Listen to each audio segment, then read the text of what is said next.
কান্না করলে কিন্তু তোমাকে একটু কিউট লাগে না। কিউট লাগারও দরকার নাই। আমার নানু ভাই আমার এই মার্কশিটে কখনো সাইন করবে না। তুমি আমাকে একটা হেল্প করতে পারবে?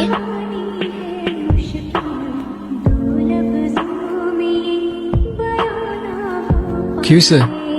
Friends, friends? এ নাও বন্ধু, একটু মিষ্টি মুখ করে নাও।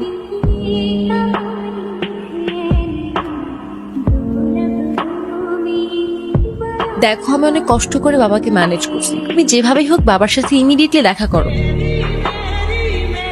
আসসালামু আলাইকুম। ওয়ালাইকুম আসসালাম। বাবা, হুম, ও ঈশান। কি করো তুমি?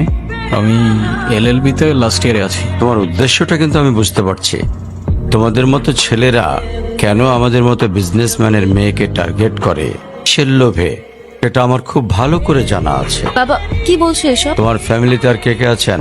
বাবা মা দুজনেই আছেন, কিন্তু ফ্যামিলি বলতে আমি একা। তারা আমার সাথে থাকে না, সেপারেটেড।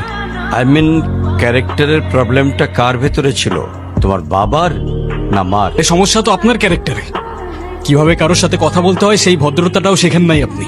টার্গেট করছি আমি আপনার টাকা। Honestly, তা নয় তো কি? আপনার হয়তো আমার ব্যাকগ্রাউন্ড সম্পর্কে ধারণা নেই স্যার। আপনাদের মতো সো কল্ড বিজনেসম্যান আমার বাবার অফিসের লাইন দিয়ে দাঁড়িয়ে থাকে। আমি এখানে আসছি শুধুমাত্র ওকে ভালোবাসি বলে, সেকেন্ড কোনো উদ্দেশ্য সমান এই মুহূর্তে আমার বাড়ি থেকে বেরিয়ে যাও। নয়েস। ঈশান, আমি বাবাকে অনেক কষ্ট করে ম্যানেজ করছি। তুমি জাস্ট একটা বার কি সরি বলো, সবকিছু ঠিক হয়ে যাবে। আমি কেন সরি বলবো? উল্টা তোমার বাবাকে বলো আমাকে এসে সরি বল। তাহলে দেখবে একদিন আমিই চলে যাব।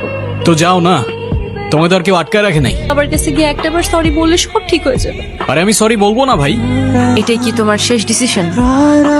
এখন কি তোমার পেন আর পেপারে সাইন করে বলতে হবে নাকি? আমি যদি আজকে এখান থেকে চলে যাই, হয়তো আর কোনোদিন ফিরে আসবো না।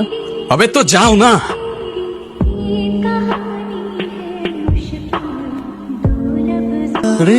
Ayra,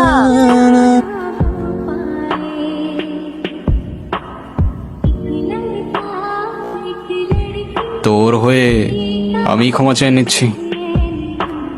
I am sorry.